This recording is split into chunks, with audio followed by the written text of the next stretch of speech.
guy I was walking with. Probably 5'8" and about 240. Could be wrong. Yeah, no, I'm not that big. You guys remember that. So there was Adam, and there was this perfect thing. But instead of Adam coming up out of the dirt and just taking off, he needed God. Did God give him mouth to mouth? I don't know. But God breathed. Pneuma, spirit, God breathed into the man's nostrils, the man's eyes, and he became a living entity. Oh, my friends. Do you want proof, by the way, that we're nothing but the dirt around us? This is kind of fun. So Wikipedia, or many other resources, I just did Wikipedia because it was the first one that popped up. But almost 99% of let me start again. Almost 98% of the mass of the human body is made up of 6 elements. Get this: oxygen, carbon, hydrogen, nitrogen, calcium, and phosphorus. Guess we should glow in the dark, aren't we? Only about 0.85, so less than 1%, is composed of another 5 elements: potassium, sulfur, sodium, chlorine, magnesium. But all 11 elements are essential to life. This is kind of fun, because this next article comes from the United States Geological Survey. I don't know what this has to do with geology, but here's what it says. Water is of major importance to all living things. Can we agree on that? In some organisms, up to 90% of their body weight comes from water.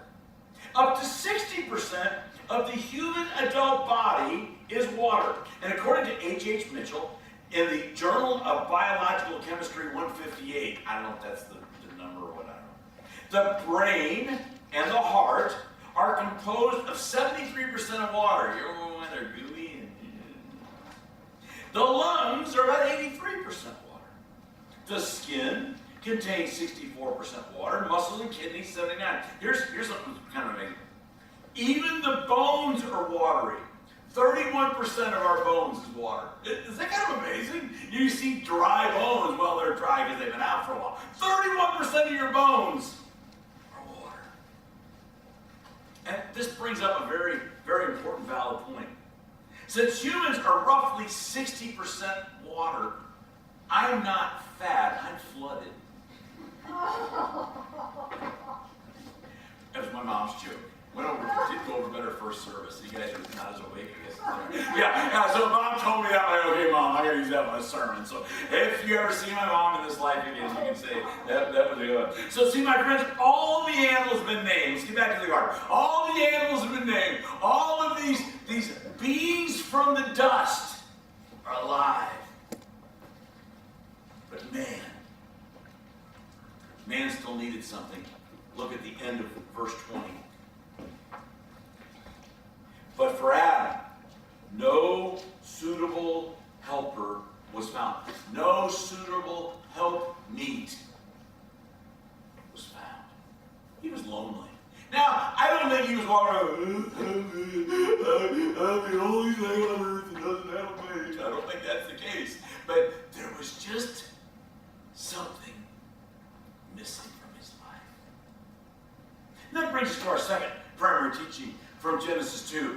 God designed humans to be in fellowship. And secondly, God designed man and woman to complement each other. God designed man and woman to complement each other. See, no other animal on earth could become the perfect companion of Adam. There's a spiritual element that is missing. Yes, I know those of you that love your dogs, you love your cats, you love your goldfish. I figured that one out. You can pet your goldfish. I want to see that. Put it on the video. It'll be worth going on YouTube to see that. But my friends, God knew what Adam needed. And this is one of the most beautiful parts of the whole Christian Bible, which I'm afraid most people just read over way too quickly. Okay? Let's jump in here to Genesis chapter 2, this time verse 21. So the Lord God caused the man to fall into a deep sleep. Now, just real quick, did he tell Adam, I need you to take a nap because you're just going to like it when you wake up? Was this like, I still kind of enjoy birthdays and Christmas. And not as much fun as we have any kids around. But you know, when you're a kid, you go to bed Christmas night and you know what you're going to wake up to the next day. It's going to be at least one present at the tree. We were spoiled before. We had 2 trees, one at Grandma's house, one at our house. So when you were did he tell Adam that? Hey Adam, if you go to sleep, you're going to like what you see under the tree when you wake up. I don't know. But that's what goes on here. Look again. So the Lord caused the man to fall into a deep sleep. And while Adam was sleeping, he took one of the man's ribs and closed up the place with flesh. Then the Lord made a woman from the rib he had taken out of the man, and he brought her to the man. Do you know there's only 4 ways to make man? Only 4. God, how was Adam formed? He was formed from the dust. So right out of the ground came man. We know that because if you go out here and you take some dirt, it's going to have the same stuff that's in our bodies. Okay? Add water, stir. How did he make the woman? Took the rib, didn't start from scratch, started with a rib, fashioned a woman.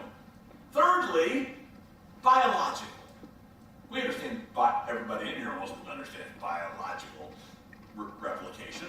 So it's some DNA from a man, some DNA from a woman, you put them together and you get a new DNA pattern, never before seen on the face of the earth, otherwise known as a child. That's the 4th way. Now, your first service is that. What's 4th way? Virgin birth. Woo! Very good. Virgin birth. Those are the 4 ways, the only 4 ways that God has ever chosen to make a human being. And God's final act of creation. What did God say once he had made Eve? He stood back and he said, God saw all he had made and it was very good. It was good the first 5 days. It was good when he made man. But when he made woman, woman is the crowning achievement of creation. Man was there, he wasn't complete. Woman is the crowning achievement of creation. And God said he saw it and it was very good. It's amazing. Look at verse 23. Look what happens. There's a happy boy on the earth. The man said, this is now bone of my bones and flesh of my flesh. She shall be called, whoa, man! That's, again, Ken Hayes can't version. For she was taken out of man. Now, if you'll notice in your written Bibles, I'm sure that in most of your electronic ones, same thing, that's written in different form. It's poetic. If you read it in the original language, there would be a poetry that would come out of it in its verse and the like. So, this is now bone of my bones and flesh of my flesh. She shall be called woman, for she was taken out of man. Beautiful. And it's so important. And I've read this, I don't know how many times. I used to go to weddings. And when I was a young whippersnapper in Bible college, I went to a wedding and somebody quoted, for years, I misquoted this quote. Because when you read it, you go, oh, that will be said at every wedding. Because I tried to, but I messed it up so many times. And to the joy of the internet, I punched it in and found what it really was. Now, here's who I'm going to be quoting. Woodrow Wyatt, otherwise known as Baron Wyatt of Weeford. Not sure where Weeford's at. He was a British politician, author, and more. He lived in the beginning of the 20th century. Here's the quote that I misquoted. Here's actually what his Sir Wyatt wrote. Woman was taken out of man. Not out of his head to top him, nor out of his feet to be trampled underfoot, but from his side to be equal to him, under his arm to be protected, and near his heart to be loved. Woman was designed by the living Creator God to make man complete, to make man, to complement man. Men and women, we just fit together so wonderfully. Remember, not until Eve was created did God say, very good. There's one more primary teaching here, which our culture needs to hear so badly. designed us to be in fellowship. God created men and women to complement each other. Thirdly, God designed marriage to safely reproduce itself. Now remember that the entire creation was designed to reproduce itself, to perpetuate the earth. Now that said, 98.7% of all species that have ever lived on the face of the earth are extinct. They're gone. Okay? Don't ask me about that one. Don't have any answers for that. But here's about marriage. It was the union of a man and a woman in a lifelong committed relationship that was part of God's design. Lifelong relationship. Marriage breaks down because one or both of the partners decide that they are not going to keep that commitment. There are so many ways of breaking the commitment. It can be with another person. It can be a job. It can be a career that you decided there is nothing more important than this, my career. Not family, not this. Those are lonely people at the end of their lives, but it happens. There's so many different things because we are meant to be in fellowship. We are meant to complement each other by design. And marriages break down because people quit keeping their promise to one another.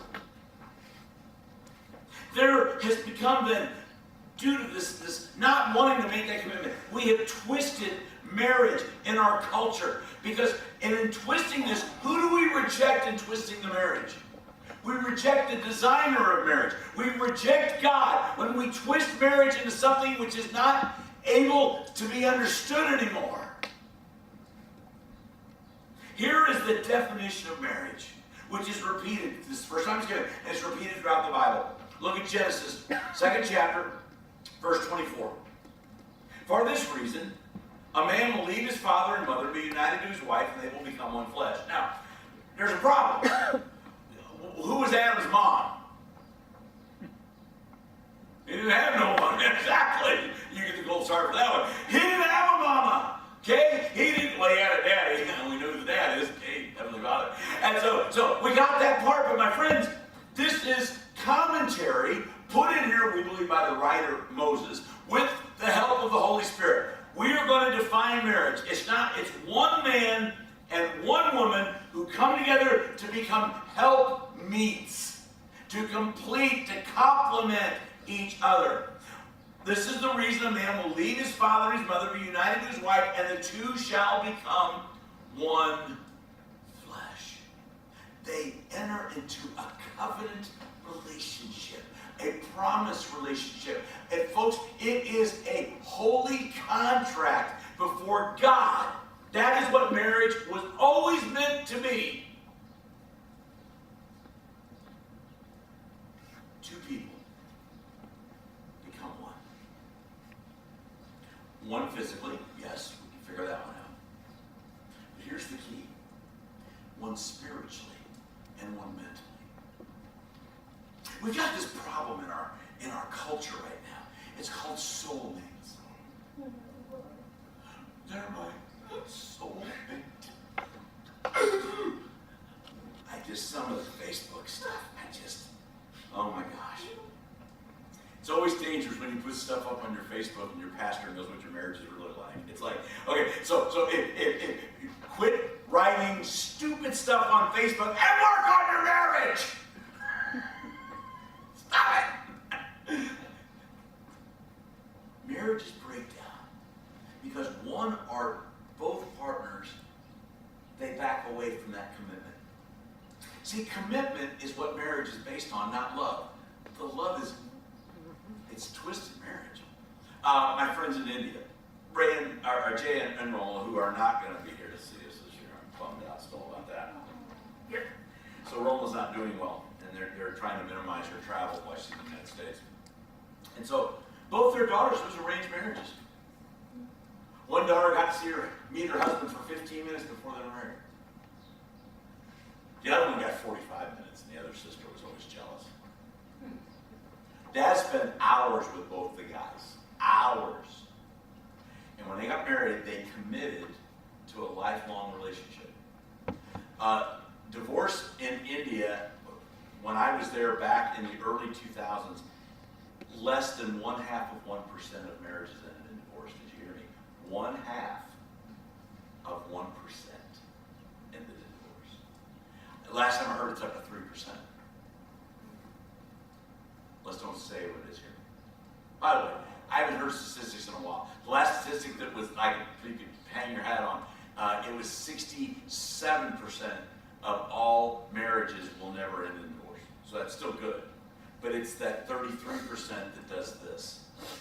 That's why when you hear half of all marriages end in divorce, it's the 33% that are grinding 2 and 3 and 4. My Okie, great-grandma, 5 times. 5 times she was divorced! Yeah, sometimes it's just better not to know your family tree. You know what I'm saying? It just doesn't matter. But see, that's where love. There's just days when you don't feel like loving that person. And it's the commitment that keeps your pie hole closed from saying something that you're going to regret. It's the commitment before God that says, shut up. Because there's just days you're not very loving. But you must be committed every day in marriage. Look at verse 25. We know about the one, but look at verse 25. This one gets glossed over too easily because there's our children in the room, better not read this. The man and the woman were both naked and they felt no shame. The man and the woman were naked and they felt no shame. Inside of marriage, there is intimacy, which was designed to be in there. My mother-in-law dressed in the closet for several years. It's kind of fun when you think about it. Because their intimacy hadn't grown to a point where there wasn't shame.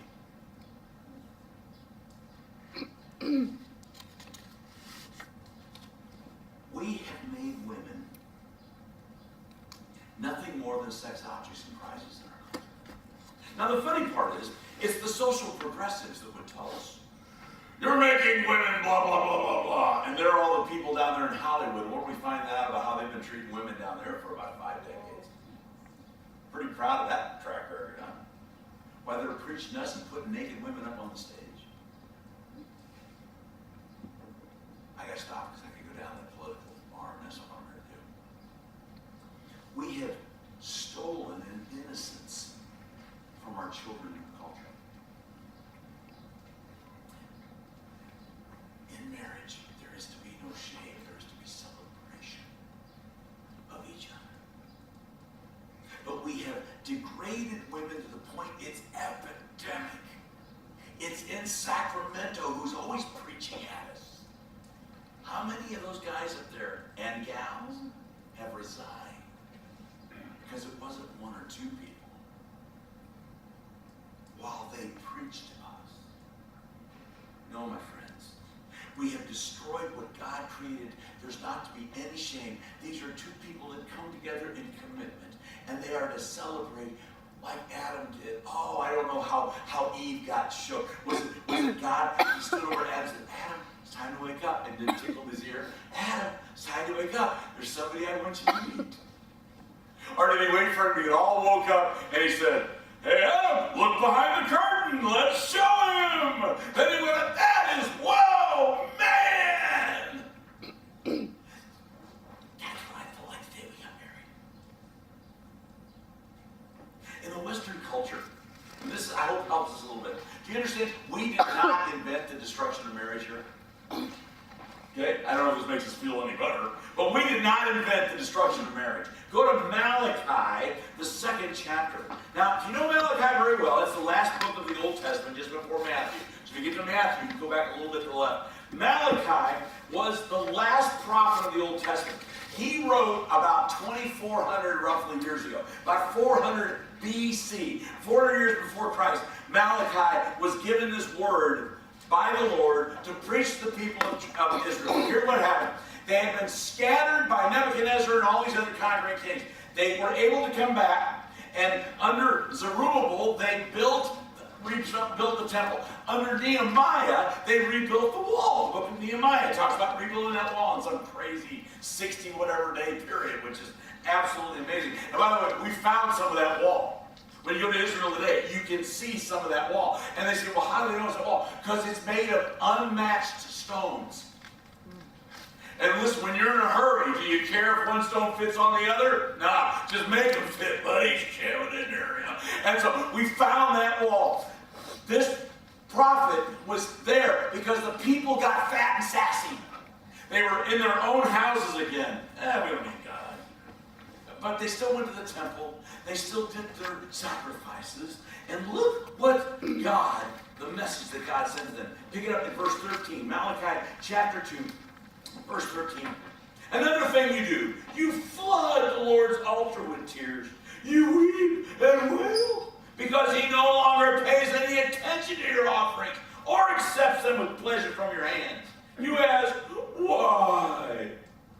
It's because the Lord is acting as a witness, listen, between you and the wife of your youth, because you have broken faith with her, though she is your partner, the wife of your marriage covenant.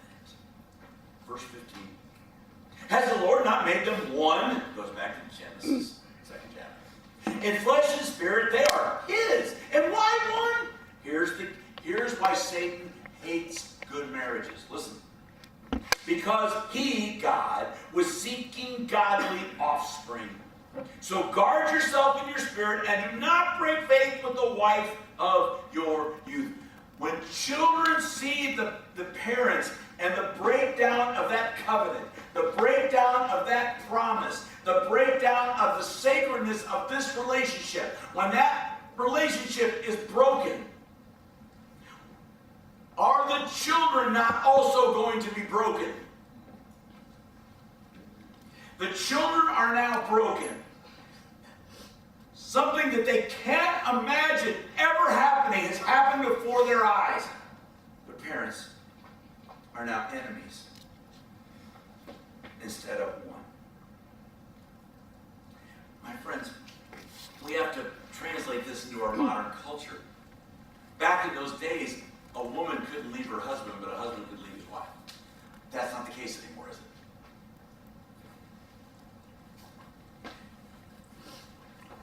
When we don't treat our spouses correctly, husbands, our wives, wives, your husband. When we pray to God, God goes, can't hear you.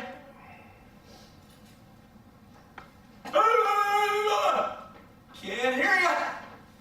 Because if you are neglecting the most sacred relationship on earth, the most sacred relationship in heaven is with our God. Well, what is the second most sacred relationship we can ever have? With our spouse.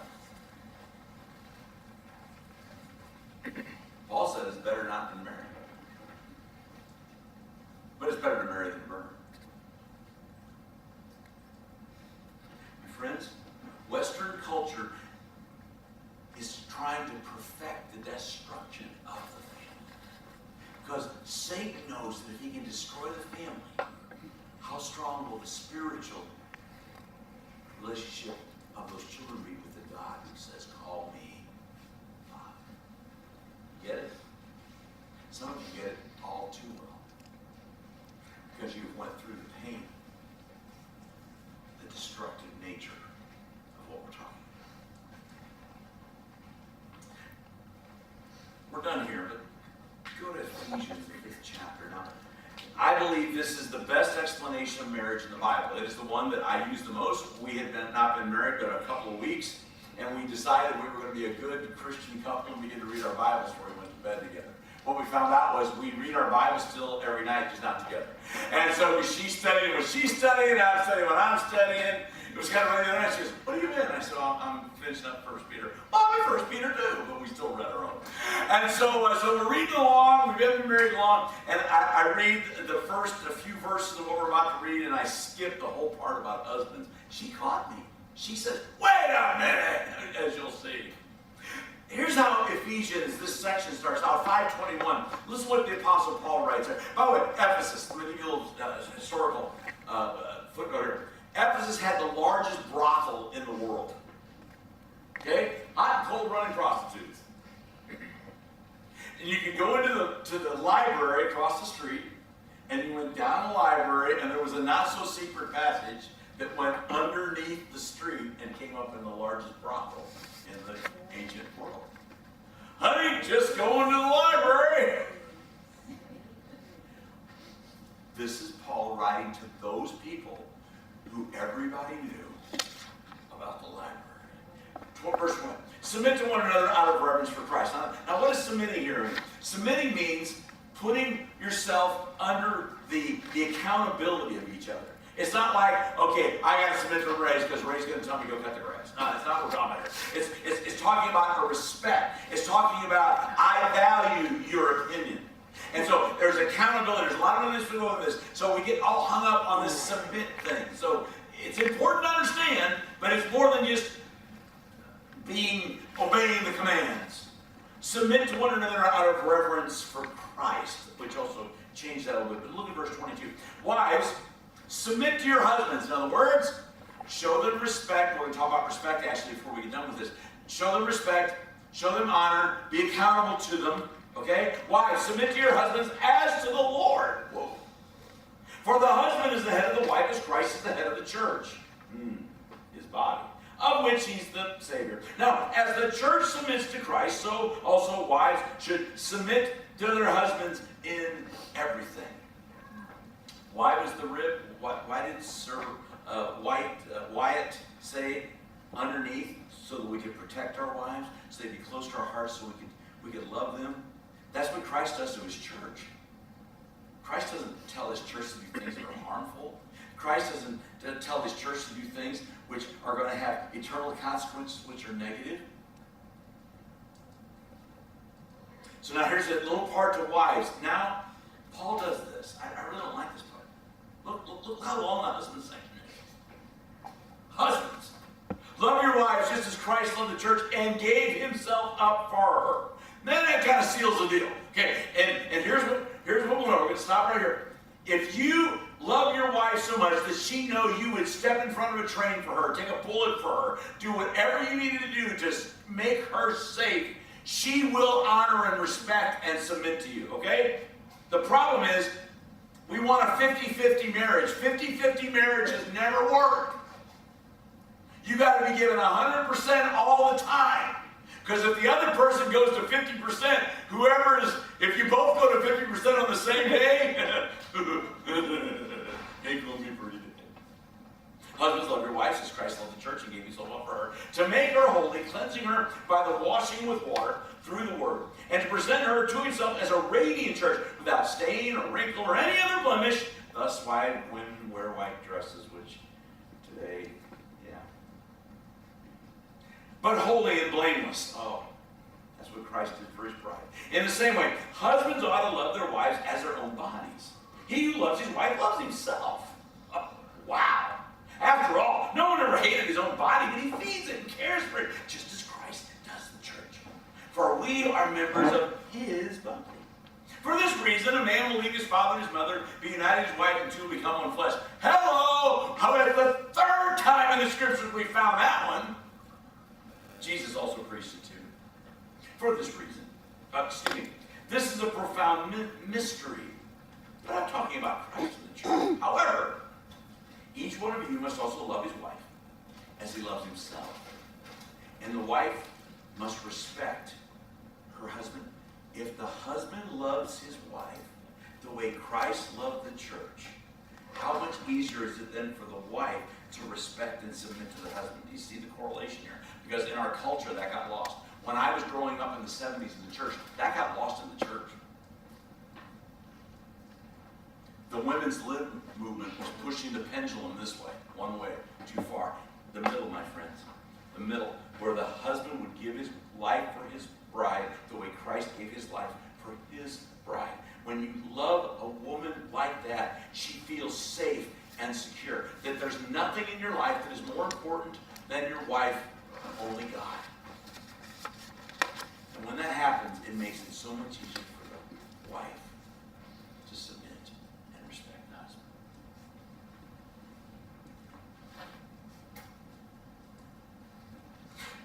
God's design all along.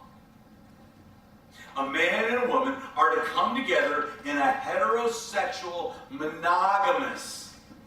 Got that? Heterosexual, monogamous, committed relationship. We call that marriage. And that was the design, the way it was designed by God. And it's only then can a couple receive his full blessing. It's only then that a woman can truly blossom into the woman Christ wants her to be. And when we do this, we receive God's blessing. There's been very few couples that I've known in the years that didn't go to church that love this way. But every once in a while, you'll see this couple that will love this way even though they don't know who Jesus is. And they're that exception. Everybody goes, well, they don't go to church and look at their great marriage. They're the exception, not the rule. When we do this, we receive the blessing of God. There is a peace and an enjoyment that is to be between a husband and a wife, that is to be a preview of the fellowship we're going to have in heaven. Not the intimacy, the being known completely.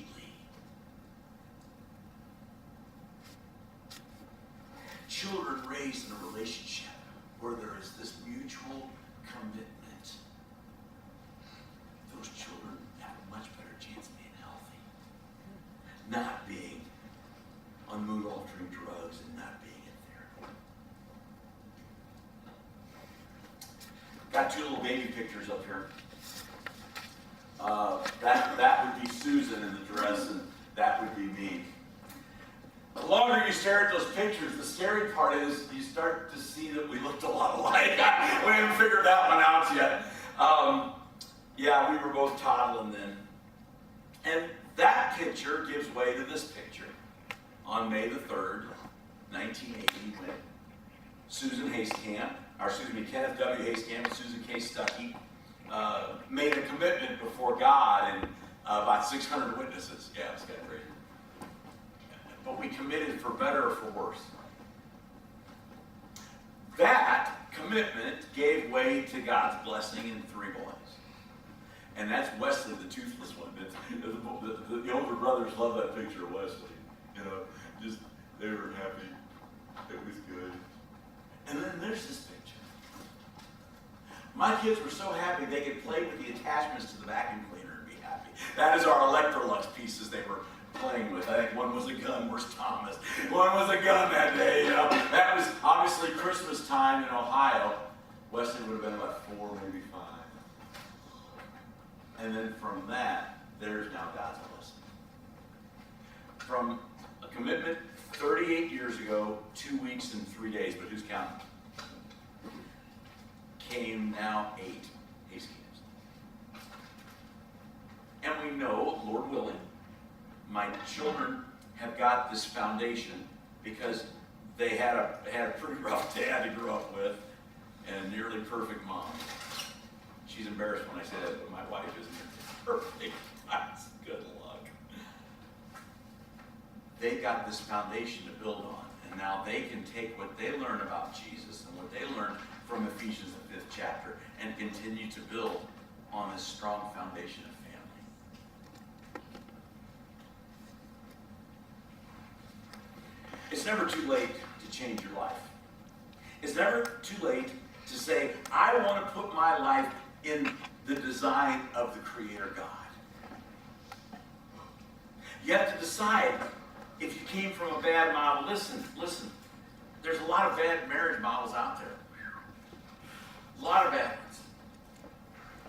But what you got to decide is, I am not going to base my life on a bad model. I'm going to find a good model. I'm going to find a model that Christ put forward. I know most of your stories in here, and there is a lot of pain. There's so much pain in this community around us. You've got to say at some point in time, I'm done chasing the world's models. I want God's model. That's what we have the doors open every Sunday at this church to do. And so, the model you read with total mess. God, that's the only model I know. Help me to learn a new model. It can be done. I'm dad 3.6.7 or something these days. I just keep getting changed. by Him, to honor Him. Maybe you need to commit to Jesus for the first time. And listen, my friends, it doesn't matter what you've done in the past. It's what you're going to do from this day forward. Commit to Jesus from this day forward. Be changed from this day forward. Work on new things. Work on the old things in new ways. Maybe you're just hurting because you need prayer over something. My friends, there's so much pain out there. So much pain. But we pray for people in pain. We're going to stand, we're going to sing this song, and if there's something you and I need to pray about, you come forward. If there's a decision, Ken, I'm ready to move from this spot in my life, you come forward. We'll work out a time when we can get together and work on that very thing. Let's stand, let's sing this beautiful song. Come, as the Lord.